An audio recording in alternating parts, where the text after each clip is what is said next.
So Vicky and Mark and Laura were in Kenya and then Adjumani, Uganda for about 10 days. And we get to hear about their trip. Cornerstone has had a relationship with Rosemary and the South Sudanese people for over 20 years. And I think her prayer is that we don't get weary and that our fire and fervency remains high. So it's going to be, that's my prayer for us today, that those of us who have a fire for this ministry, that it would be rekindled. And if you haven't heard of them, that maybe that fire is started today. So let me pray, and then I'm going to have them come and share. God, we thank you for the opportunity to hear how you're working around the world.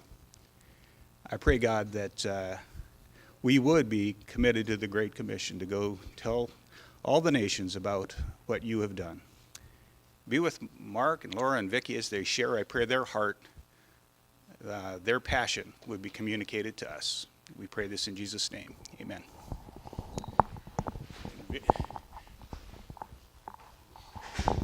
Mark's the bossy one and says I have to start.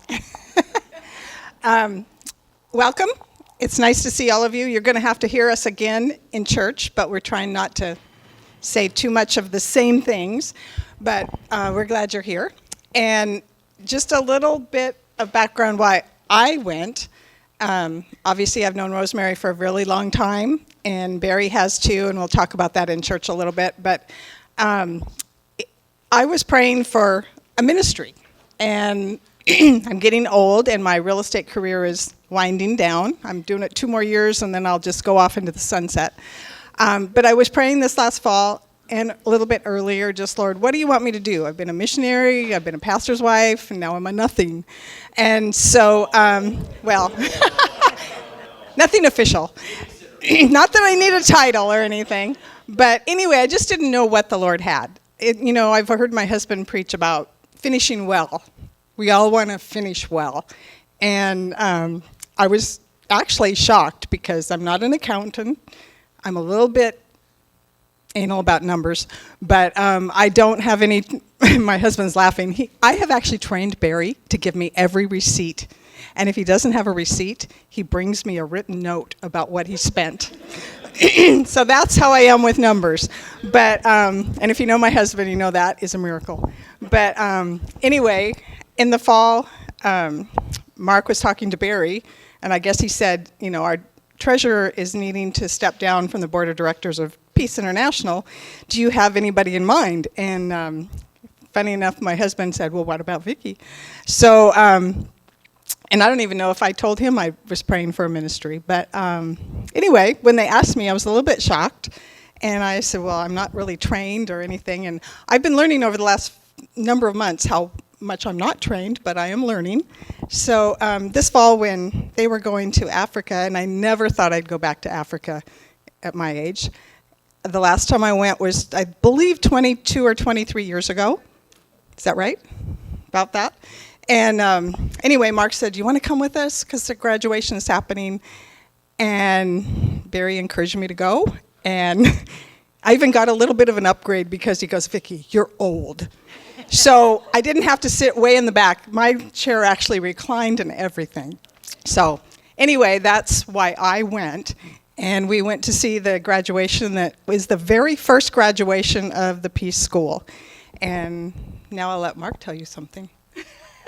We're just sort of winging it here. Yes, so this is going to be very informal. We've got some things that we'd just like to share with you, videos and pictures. But if you have any questions, you can raise your hand at any time and we'll just talk through it. Or shout it, however you want to get your questions across.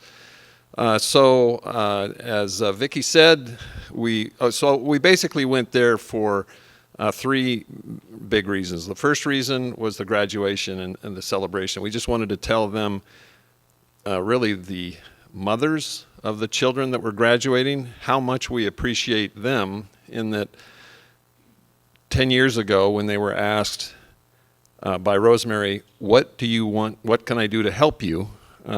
They said, you don't have to give anything to us, but please educate our children. And that was pretty moving, and we wanted to thank them for their vision, and that's what got us here today. Then in addition to that, we wanted to visit some of the schools, secondary schools that they would be attending, hopefully. And then we also wanted to meet with Rosemary and her family and see if we can convince some of the family to get more involved in the ministry because the job's getting bigger for Rosemary and she's not getting younger. Of course, you wouldn't know it. She's amazingly agile. So with that, I think we'll go ahead and just go through the slides, and then what comes to mind from us, we'll talk about. So this is just an overview shot from a drone of the area. You can see, scoot back. So, okay, good. Now you can see those blue buildings are schoolrooms. The two cools in the back, the little pointy things, those are the teachers' living quarters. The 2 teachers live in each two cool. They're as small as they look. And the tallest dark green tree is kind of a famous tree because that's where the school started, was underneath the tree. And church was held underneath the tree. And then to the left, and then getting down this way and this way. Upper left corner is the community.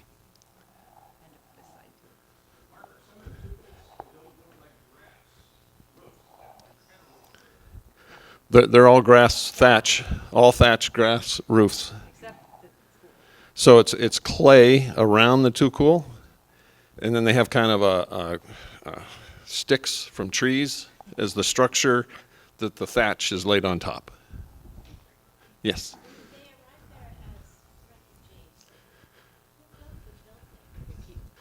As they arrive as refugees, who built the buildings? The community built all the buildings except for these buildings. Someone was hired out of Adjumani because they had the skills to build the bigger buildings. But all the tukuls, it was something they already knew in South Sudan. That's a good point. Yeah. There are some that are slightly larger than others, but generally they all look the same. So this is, so there's 2 graduation parts. I'm going to let Laura handle this. So the graduation was twofold. One was the preschoolers, 71 preschoolers graduated from top class, which is 4 and 5-year-olds, into P1 for next year, for this, starting this February. They were like 4, 5-ish. And then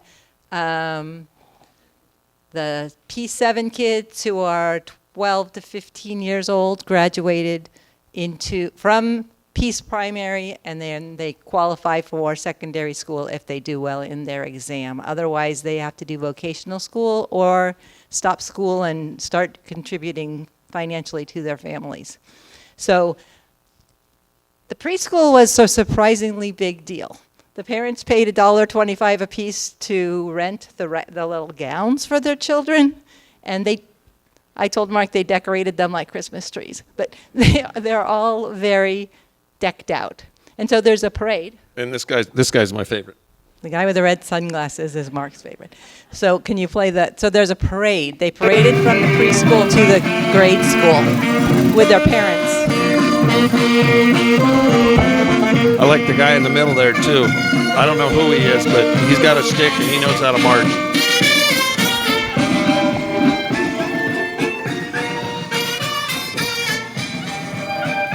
And the ladies' dresses, a lot of them were made by the tailors in the community.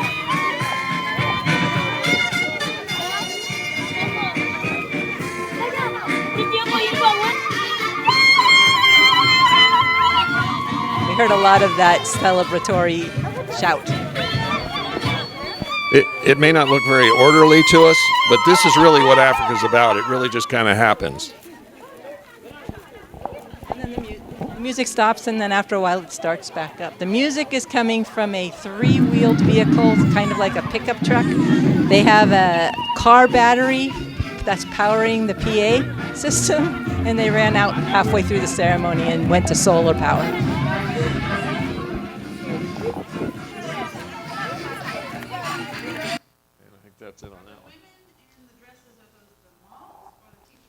Both. So the preschool teachers actually all had matching dresses that day. So they have sort of a shiny blue dress is the preschool teachers. And then all of the other dresses are moms and aunts and grandmas and others because the parade was for family members. So family is a looser concept there because they've adopted kids and they have extended family.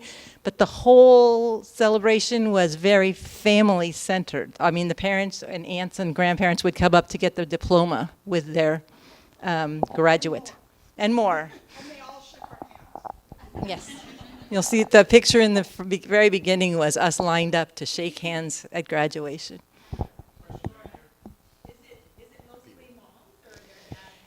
The question is it mostly moms? And yes, it is mostly moms. There were an amazing number of men at this celebration. We've never seen this many men in that area ever. So they showed up for the party, but we don't know where they usually are. They're not the sustainers of the children.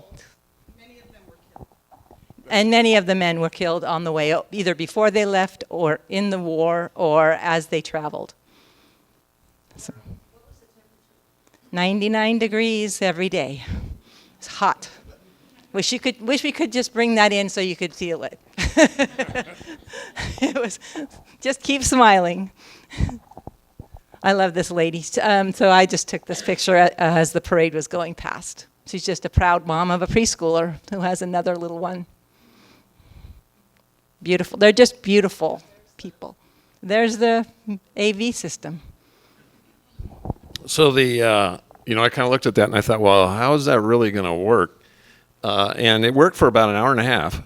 So the whole graduation ceremony probably took 6 hours. So an hour and a half, it started to fail. And I thought, well, that's going to be interesting. I don't know what's going to happen next. So they drag out a solar panel, an old beaten up solar panel, and somehow they got the solar panel to make the thing work. They just make it work. Just real quick, one of the reasons it was 6 hours, well, probably would have been maybe 4 hours, but every single word that they spoke, and there were a lot of people speaking, was translated twice. So it'd be like if we were up here and Mark was talking in English, then I would be translating in Dinka and she would be translating in Māori. And then if I was speaking in English, then somebody would translate in Māori and in Dinka. So every single phrase was translated twice. So it made for a very long ceremony. Good thing Matt Moffat didn't go because he's long-winded.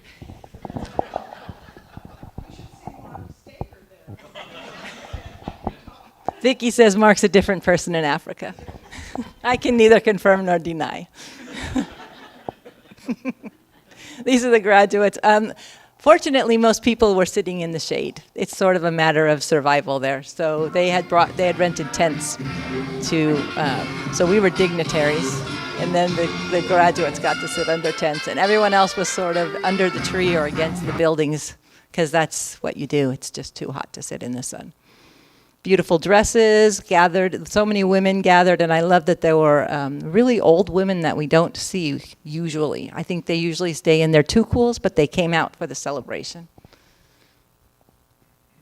This is the Dinka dance, so each tribe did a dance. 2 tribes, Dinka and Mahdi. This is the Dinka tribe, which is South Sudanese. More of a parade than a dance. They do really great dances, but they did this.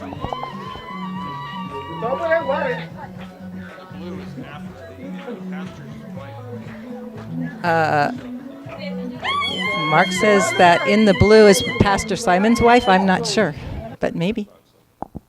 I didn't hear that. Yeah, and you hear that little cry? They do that cry. That's agreement and joy. Agreement and joy at the same time is that cry. And there they are, cute little kids. Now we're going to see the Mahdi dance.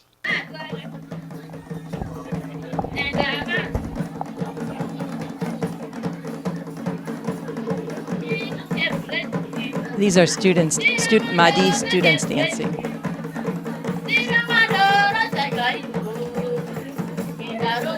They're Ugandan.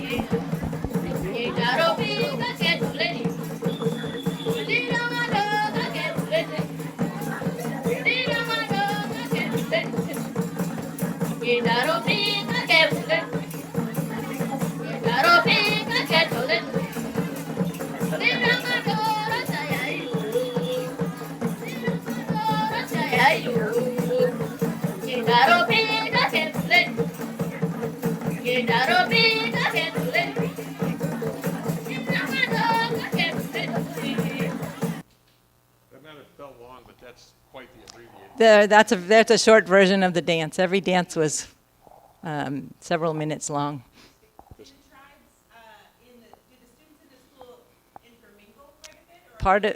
So yes, the students from the two tribes intermingle very well. That's part of the goal of the school, since they're typically from warring cultures. They work on peace building. The teachers go to trauma healing and peace building workshops, not because these teachers who are Ugandan have been through trauma, though some of them have, but mostly so that they know how to deal with students who have been through trauma and who come from a very war-focused culture.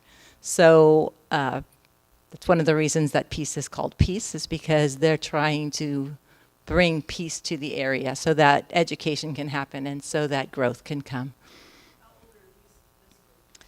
We don't know the ages of each of the kids, but probably like 8 to 12-ish. They're very tall. I think the average Dinka woman's height is 5'9", and the men are close to 6 feet average adult height. They're just very tall and thin-bodied.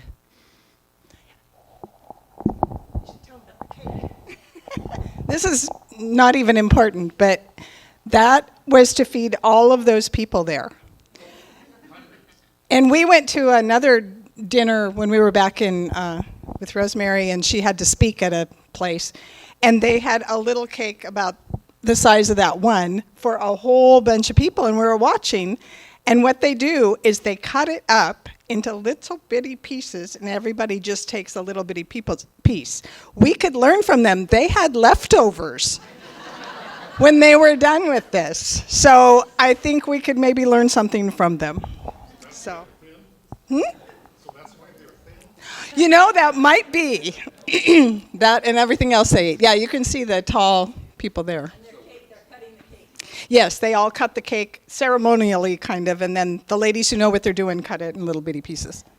So, yeah, that was pretty amazing. So, Laura is going to tell you some more about this. So this is a woman in the community. This is her kitchen. I'm not sure exactly how it works. There's a fire underneath. There seem to be coals in the hole, and then there's this other workspace. That there were these scattered all throughout the community. They're made out of clay and mud. She's making, we can listen to it, but she's making walwal. It is called a walwala. This is It Grace the speaking. Traditional food, which She's making a traditional make with, Dinka dish out of something like sorghum or beans. Grace wore her fanciest dress because she knew she was going to be videoed. garlic, the white flour. Thank you, Grace. The maize flour. You put it You put it in this bucket. It ferments for maybe It ferments for a day. day. Then you can make it like this. Then it will come. Then you can- Either you cook it as a cook or you cook it as walwal. So you cook it and you can eat it. She works with the Women's Empowerment. She's a Dinka young woman who's very westernized. She actually was in Nairobi. She grew up, went to school in Nairobi and then met Rosemary and came back, or went over to work in the Dinka community here. This is okra, which is one of the crops that the women in the Women's Empowerment group grow. How many people knew what okra was? Oh, never mind. So this okra, amazing thing about okra is it grows amidst the weeds, so they don't have to clear the land. They just plant the okra, water it, and that thing hanging down at the bottom is ripe okra. During the season, which is right now, they go out once a week, pick the okra, then they either prepare it fresh or they dry it. And then they make it into a powder and can export it to Her South name Sudan. is called Achol. This is Achol Rebecca. Mabur. Rebecca Achol Mabur, that is her name. She's part of Women Empowerment. She's part of the This is women's what empowerment. she has been doing. She planted okra, and this is the season for okra. So what they are doing, they will come after every week, Come out here every come week. and pluck the okra. Then they will go and dry it. After drying it, they will take it to the market. They can either put it in a form of powder, or they can sell it when it is still dry. So they can dry it, sell it dried for soup. Thank you. Or put it in a powder and they can sell it and it acts as a thickener like cornmeal or cornstarch. Or they sell it in the market. Right after that picture, you didn't get her. Thank you. Oh, yes. That woman did a really long praise song, a praise song to God about Rosemary, where she's and it was amazing. Yes, she did. We didn't have time for that. This is in the market. That is okra in the bottom front, fresh okra. Yeah, I just wanted to get back to the point about praising God. Throughout the graduation, God was mentioned by male parents, the mothers and the fathers, the teachers, even the dignitaries that came in and handed out the certificates. So to me, it's just a miracle that they're educated, they speak English, and they're God-loving people. This is wonderful. And they do have a chaplain. Pastor Simon is beloved in the Dinka community. He's the church or the school chaplain, and he is leader of the church. This is drying okra. When we went through the community, this was in every yard. They just lay it out, dry it for a week or so, and then they can package it for sale, use it in their own soup, or grind it into powder and export it to South Sudan, where they use it a lot.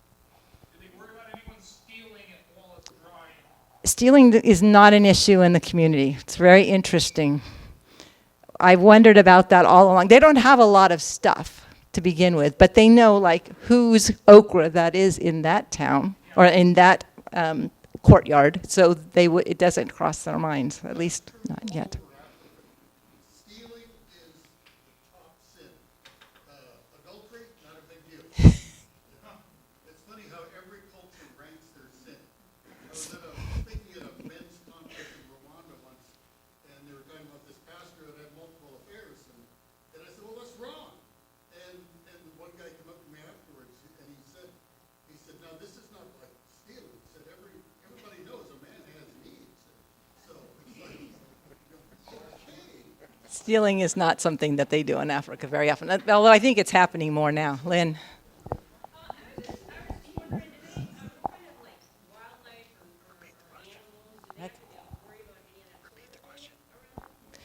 So wildlife around the camp.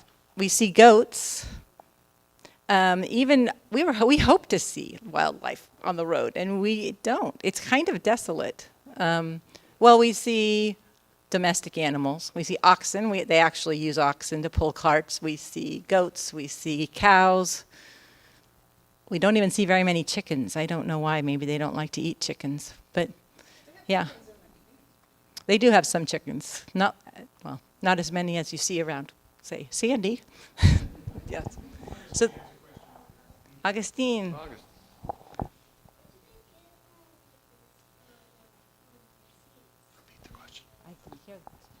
Where do we get the seeds? Oh, good question. They get the seeds at the market. They get some money from the UN, and they also have the women in the Women's Empowerment Group have group savings accounts, and so they save the money from 1 year, so they have money for seeds the next year. Very good question. Do they have to worry about bugs or critters or pests? I think that they have an agricultural specialist from the government who can come by and help them deal with pests. They have someone who's coming by to also help them with their goat herding, husbandry sort of skills. So there are some. They try to grow crops that are not susceptible to the diseases and pests in the area because they really need them to grow. Andy. Not to get too deep in the weeds or okra, as it were, okra joke. So, Okra joke. two-parter. So Dinka and Nuer were the warring parties that caused them to go south. Are there any Nuer at this? So the question is, are there the Dinka and the Nuer are the tribes that are battling in South Sudan? Are there any Nuer down in the community? I used to think that there were, but I don't know that there are. So second part or two then. Part two. We've all followed it, from south of the city. Yes. Down here to school. Do they have any hope to actually go back to South Sudan, or is this becoming home? And the reason I say that is that happens in Africa, right? This might now be the new tribal location for this group. So the question is, are there any plans for them to go back to South Sudan? Because sometimes people want to go back to where they came from. Sometimes they just in Africa travel. Actually, there's a ministry that Pastor Simon's son wants to start in South Sudan for South Sudanese who have had to become refugees. So some people do want to go back, but sometimes when they go back to South Sudan, they aren't as welcomed by the other South Sudanese because they ran away and they didn't stay. So some want to go back and some don't. Some of them go back and marry off their daughters. There's also still a lot of strife in South Sudan. So it's still very dangerous there, and it's actually very safe in Alua 1, Adjumani area. Can we go through? So just wanted to point out the okra is amongst all the weeds, as Andy was saying, which makes it very convenient crop to grow. Did you ever say that? We're married. We're going to play a video of, this is Dennis. He's the program manager in Adjumani. He's a Ugandan, and he runs the whole program in Uganda. Rosemary is his boss, but he runs it when she's not there. He's showing us and talking about electricity lines that are coming to. Thank you, everyone. Have a good news for you. He has good Where I'm news. standing now, our school is connected to the national grid. We have electricity Attached pole to which the has already national been grid. wired up to our school, and it's very important. That's going to help us to make our learners read. And gonna help we our hope to learners have a read. library and a computer lab where they will have a lot of information that they would pick from the internet to learn much more from it. We are really very glad for that we are connected. So he's excited that they're connected, that the students will be able to read and will be able to eventually have computers and connect to the internet to have the ability to learn things from the internet.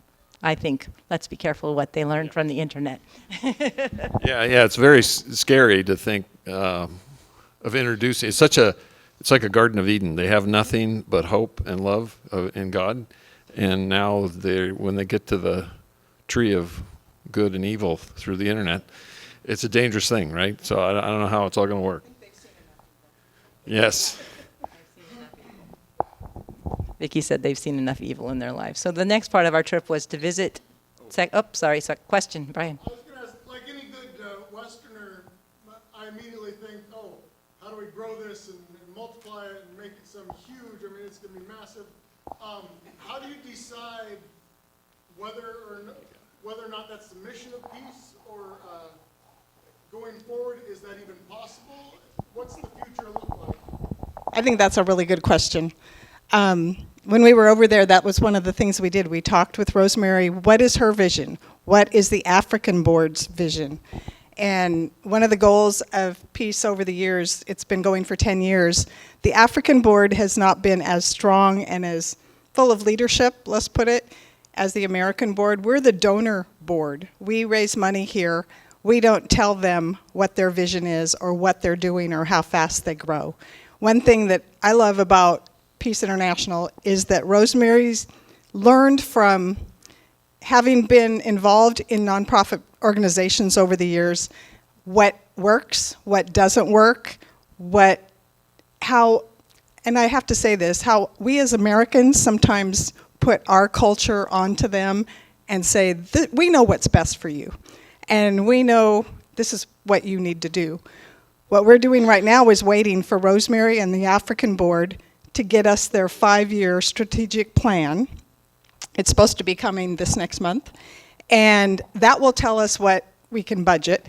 And Rosemary she has learned, when she started Peace, she had always worked underneath these other nonprofit organizations and had learned a lot of what to do and what not to do.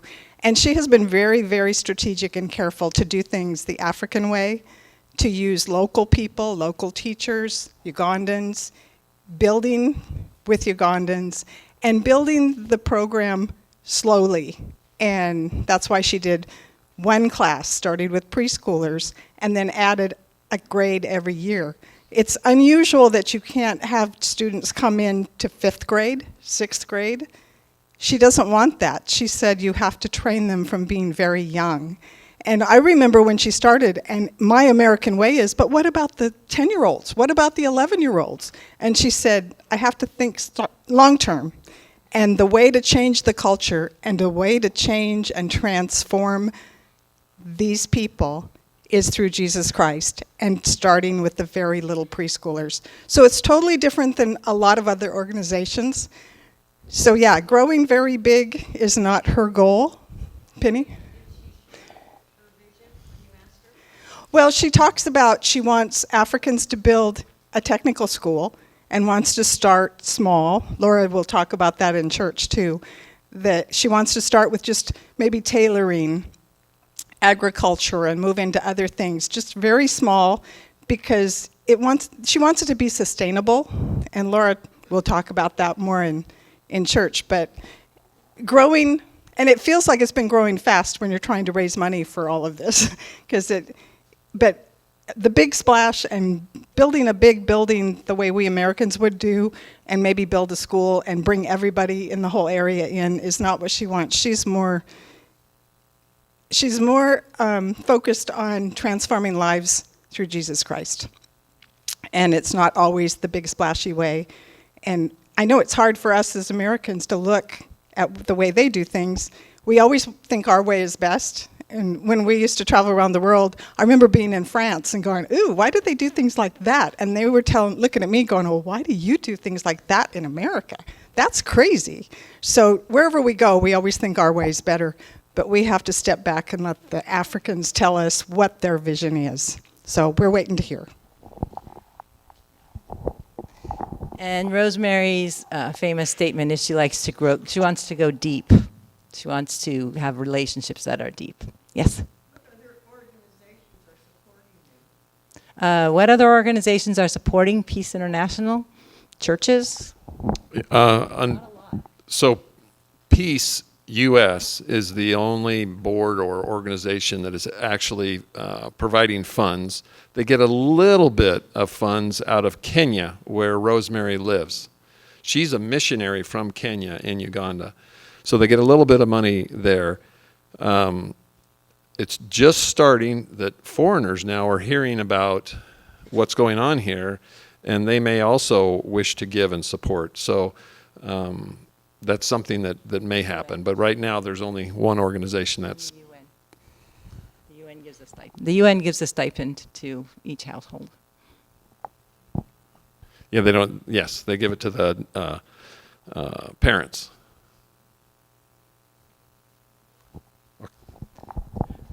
So we toured secondary schools. We need to pick up the pace. So we toured secondary schools, 3 of them, with staff members from Peace, and they aren't plush. They are not fancy secondary schools or boarding schools, and they have high expectations of students. Mark wants to talk to you about the signs. He really liked the signs at St. Mary's.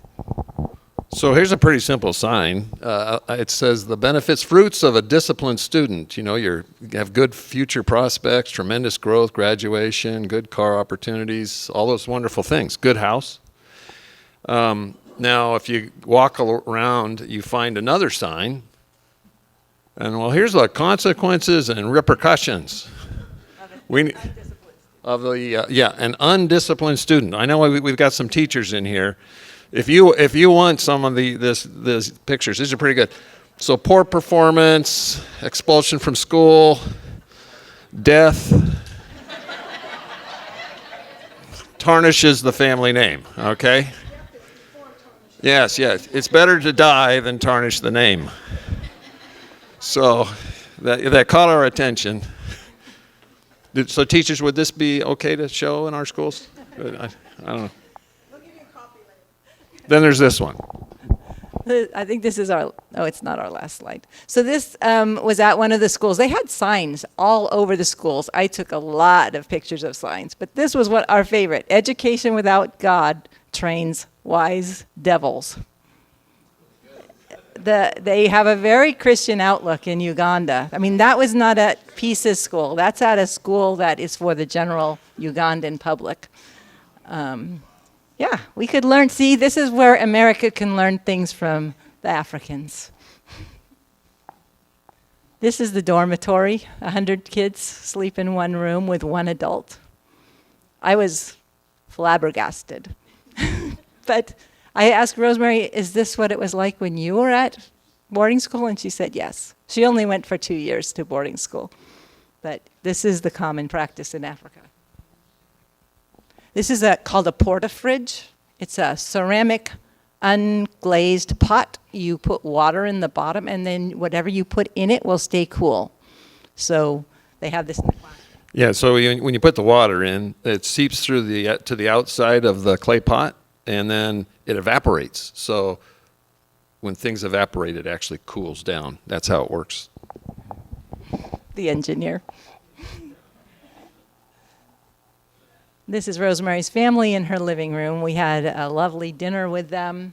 She has 4 married daughters and 8 grandchildren between the ages of 11 and a few months old. So it was wonderful and lovely. This is the whole family. New pictures taken since we were there. So this is just last month. Rosemary, her 4 daughters, their husbands, and their children. So a couple of the daughters, 1 or 2 of the daughters may in the future be on the African board. They're very interested in continuing to be part of Peace International's ministry. Also, several of them have, of these pictures, people in the pictures, both son-in-laws and daughters, have been to Adjumani because they help out with the ministry or with the tech, the computers and tech.